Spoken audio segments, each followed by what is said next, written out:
Blockbuster movies देखने के लिए सब्सक्राइब करें एन स्टूडियोज और बेल आइकॉन दबाएं।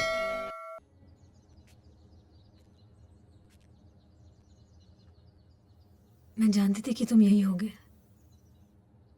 इतना जानती हो तो मुझे गलत क्यों समझती हो? अक्सर खुद को समझने में भी मुश्किल होती है।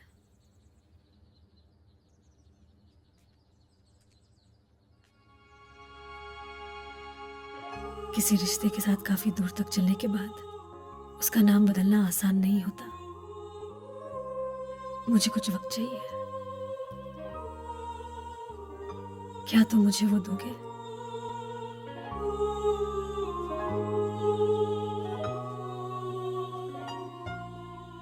प्यार में वक्त की कोई सीमा नहीं होती। कहो तो सारी उम्र दे सकता हूं।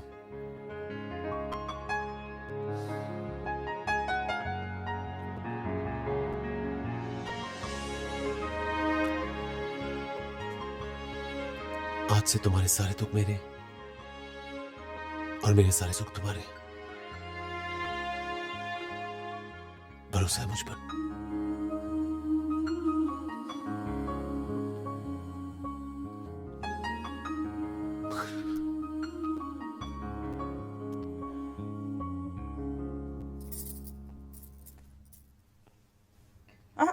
ये क्या? एक मीठा सा सरप्राइज, ये लो। आप हाथ हटाएंगे तो देखो ना। ओके।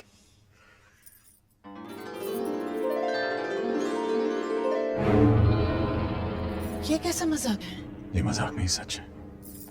मैं ये शादी नहीं होने दूंगी। ये शादी नहीं हो सकती, हरगिज नहीं। कैसी बातें करती हो शोभना? मिली हमारी बेटी है, उसकी खुशियों के बारे में सोचना हमारी जिम्मेदारी नहीं? और मेरी खुशी की कोई मायने नहीं। अगर मिली ने अपना पति खोया है तो मैंने भी अपना इकलौता बेटा खोया है। अब अपनी आखिरी खुशी अपना पोता नहीं खो सकती मैं, नहीं। शोभना, तुम बात समझने की कोशिश करो। क्या समझूं? कहिए ना, क्या समझूं?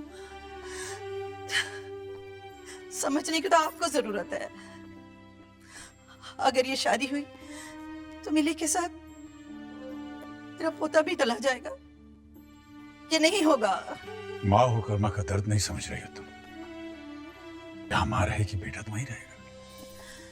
मुझे समझा रहे हैं आप माँ का दर्द? उस माँ को जिसने अपने बेटे को अपने खून से सींचा, बड़ा किया और उसे खून में लथपथ उसे अपनी आंखों के सामने जाते भी देखा, हमेशा के लिए खो दिया है।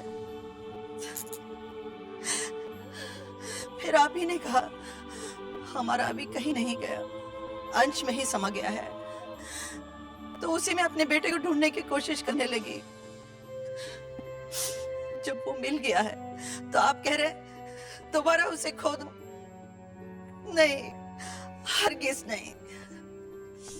जिसे तुम खोना कह रही हो, अंश के लिए वही पाना भी तो हो सकता है।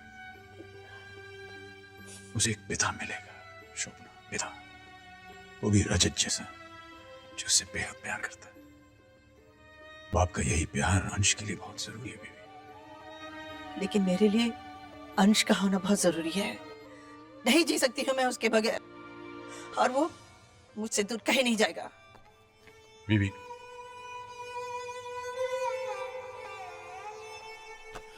बेड़ा गर्क, काश ये खबर सुनने से पहले ये धरती फट जाती और मैं इसमें समा जाता। इस छोटे ने तो मेरी नाक काट डाली। क्यों जी, क्या किया है बलराज ने? जिस खानदान की मिसालें देते लोग नहीं थकते, अब उसी पर सारे थूकेंगे। पागल हो गया बलराज, पागल। ऐसा ना करो। तुम चुप रहो। अंग्रेजी के 4 अक्षर क्या पढ़ लिए, रिवायतों की उल्टी गंगा बहाने लग पड़ा। विधवा को सुहाग चढ़ाने चला है मूर्ख। हमारी 7 पुस्तों में ये अनर्थ न कभी हुआ है और न कभी होगा। रिवायतों की सफेद चादर पर मैं बदनामी का एक भी दाग नहीं लगने दूंगा, हरगिज़ नहीं। ये क्या कर रहे हैं? चाचू सीधे साधे आदमी है, इसलिए धोखा खा गए। लेकिन मैं देखते ही पहचान गया था कि ये रजत सही बंदा नहीं है। अरे दोस्ती की आड़ में मिली के साथ मिलकर लंबा हाथ मारना चाहता है, और वही हुआ। लेकिन मैं उसके इरादे कामयाब नहीं होने दूंगा। देखता हूँ ये शादी कैसे होती है।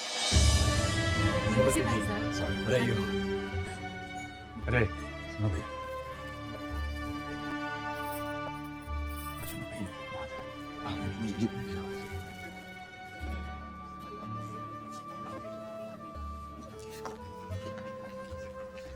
शुक्रिया। अरे बहुत बहुत शुक्रिया। ऐसा मत कहिए भाई साहब। वर वधु को मंडप में ले आइए यजमान, शुभ मुहूर्त आरंभ हो चुका है। ठहरे, मैं अभी आता हूँ।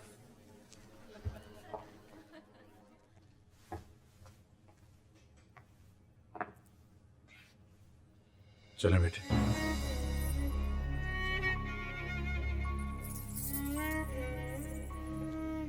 क्या बात है?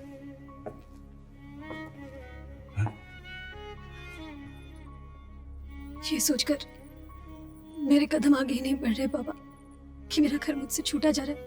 मैं अपने पापा को छोड़कर। बेटियों को तो माँ बाप का घर छोड़कर जाना ही पड़ता है।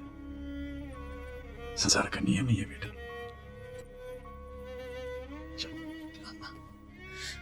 आपने मुझे बेटी कहा ही नहीं, माना भी है। मंडप में जाने के बाद इस रिश्ते की मोहर भी लग जाएगी। तब शायद मैं वो नहीं कर पाऊंगी जो मैं करना चाहती हूँ। बस एक बार, आखिरी बार मैं आपके पाँव छूना चाहती हूँ, आपके बहू के नाते।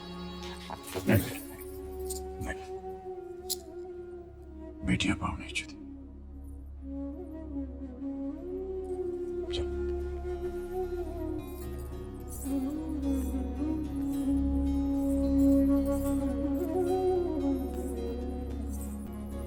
खुश रहो बेटे, खुश रहो। मैं तो इसे तुम्हारे पास नीचे ला रहा था। ये कहने से मैं खुद को नहीं रोक पा रहा कि लोग तो मैंने बहुत देखे हैं, लेकिन ऐसा आदमी नहीं देखा जो अपनी खुशियों को कम और दूसरों के गमों को ज्यादा महत्व दे, जो एक रिश्ता जोड़ने के लिए अपने तमाम रिश्ते तोड़ने को तैयार हो जाए।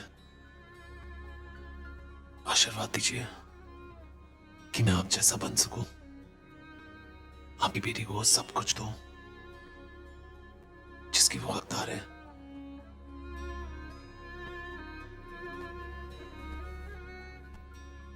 मुझे तुम पर पूरा भरोसा है बेटे।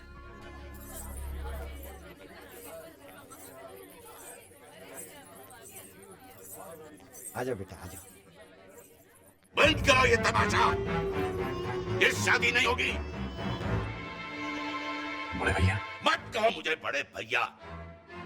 तू मेरा भाई हो ही नहीं सकता। मेरा भाई तो वो था जो मेरी हां पर हां और ना पर ना की मोहर लगाता था, जिसे सीने से लगाकर मुझे यकीन होता था कि वो हमारे खानदान की रवायतों को आगे बढ़ाएगा। पर तूने तो थूक दिया उन पर, आग लगा दी उनमें। अरे तू तो खुद ही देख चुका है परंपराओं को ठुकराने का नतीजा। विधवा की मौजूदगी से बदशुगनी ना फैले इसलिए नहीं लेकर आया था पुष्पा को अभी के ब्याह पर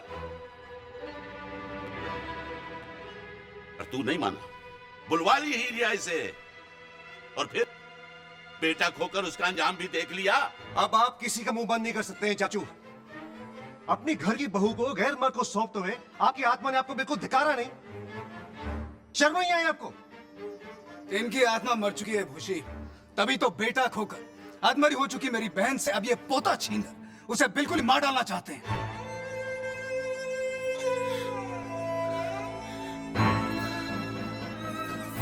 मम्मा प्लीज दीजिए, चलिए। और पापा को न जाने क्या क्या कह रहे। प्लीज मम्मा, प्लीज। वाह जी जी वाह, अब आपके लिए वो पराई लड़की इतनी ज्यादा अपनी हो गई है कि उसकी खुशियों के नाम पर आप अपनी पत्नी की जान तक लेने पर उतारू हो गए। भगवान से डर छोटे, भगवान से डर। विधवा के दूजे ब्याह की बात सोचना भी पाप है, अनर्थ है, अधर्म है। और अगर अब भी तूने अपनी जिद नहीं छोड़ी तो कसम पुरखों की, शादी के इस हवन की अग्नि मेरी चिता की आग बन जाएगी। ये शादी कराने के लिए तुझे मेरी लाश पर से गुजरना होगा। अगर आपकी वजह से मेरे बाबूजी को कुछ हो गया ना चाचू, तो मैं सारे रिश्ते रिश्ते भूल के पता नहीं क्या कर जाऊंगा। कोई लिहाज नहीं करूंगा मैं। आप लोग जी, यहाँ पे कोई शादी वादी नहीं हो रही है, जाइए अपने घर। ओए पंडित, उठो।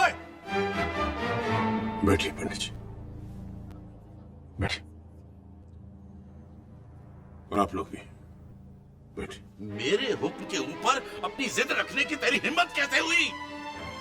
धर्म, समाज, परंपराओं को लात मार कर क्या तू ये साबित करना चाहता है कि तू इन सबसे ऊंचा है, बहुत बड़ा है, भगवान है? नहीं, तू पागल है, पागल। हाँ, मैं पागल हूं बड़े भैया, मैं पागल हूं। बहू को बेटी मानना अगर पागल बनाए तो मैं पागल हूं।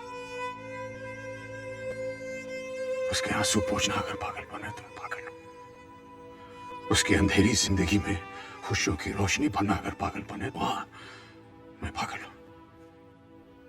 क्या कसूर है इस बच्ची का जो मैं इसे इस चार दीवारी के अंदर कैद करके मौत की सजा सुना दूं, जहां न हवा है, न रोशनी है, न किसी सवेरे की आस है। तेरी बच्ची कोई दुनिया की सबसे अनोखी विधवा नहीं है जिसके लिए तू अपने ही बंदों से बगावत पर उतर आया है।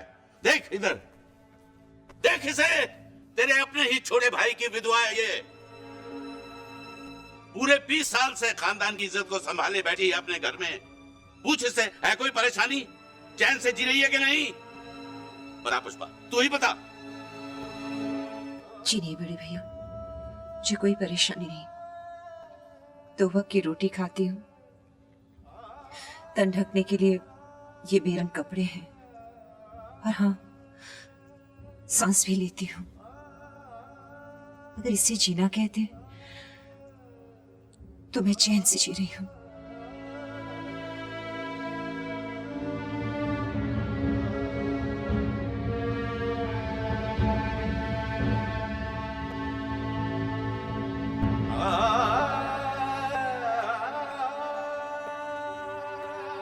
मुझे माफ कर दो पुष्पा, उस वक्त मैं चुप गया। विरोध करने के लिए मैं हिम्मत नहीं जुटा पाया, लेकिन आज मुझे कोई नहीं रोक सकता।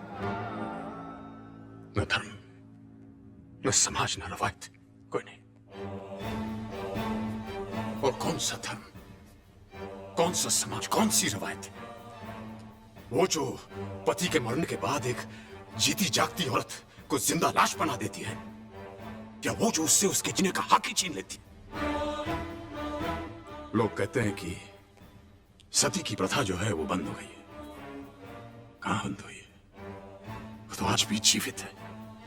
पति की चिता पे ना सही, लेकिन परंपराओं की चिता पर आज भी न जाने कितनी औरतें पल पल सती हो रही हैं, दिल दिल के मर रही हैं। इस पुष्पा की तरह सिर्फ सांसें ले रही हैं। लेकिन मैं अपनी बेटी को सिर्फ सांसें लेने के लिए जिंदा नहीं रखूंगा। मैं उसे जिंदगी का वो आईना दूंगा जिसमें वो अपना एक नया चेहरा देख सके, जिसमें रंग हो, नूर हो, खुशियां हो। बड़े भाई साहब, बड़ी विनम्रता के साथ मैं आपसे कुछ कहना चाहूंगा। क्या ये ठीक है कि परंपराएं बनाने वाला इंसान ही परंपराओं की बलि चढ़ता रहे?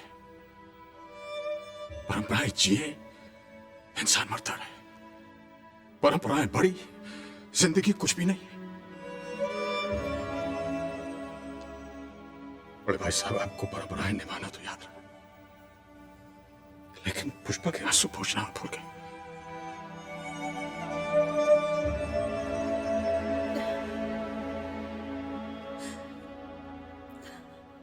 और एक सवाल मैं तुमसे भी पूछना चाहूंगा बीवी।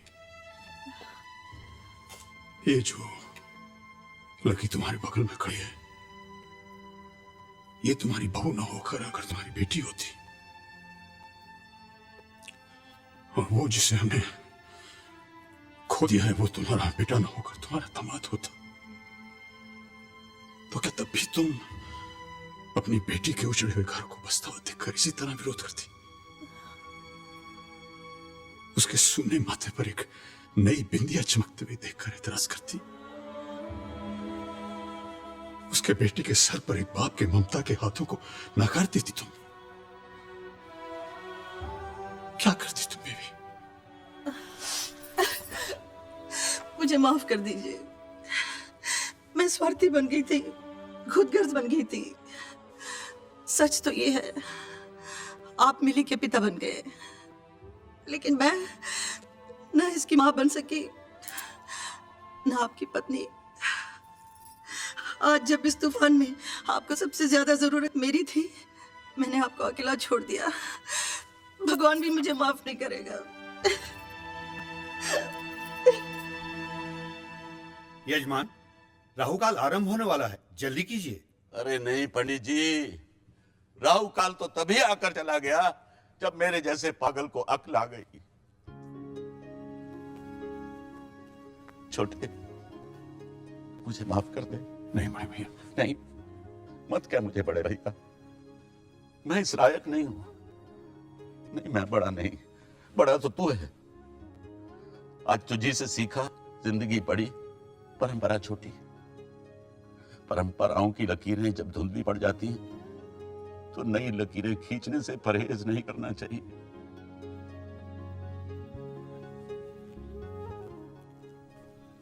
पुत्र जी, देर तो बड़ी हो गई, अब मेरी बात का कोई मतलब ही नहीं है। पर बड़े भैया समझ के मुझे माफ कर देना। ऐसा मत कहिए बड़े भैया।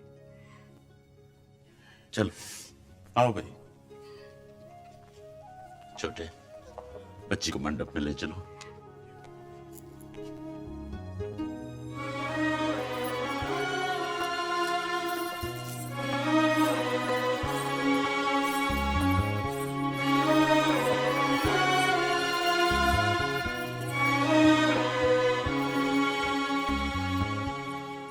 पंडित जी शुरू करो।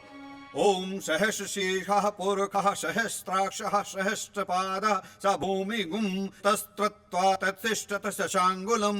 कन्यादान के लिए कन्या के माता पिता को बुलाइए। वही भाई साहब।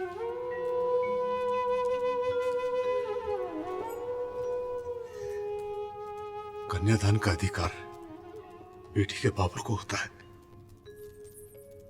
और वो बाबुल मैं नहीं, आप। ऐसा मत कहिए भाई साहब।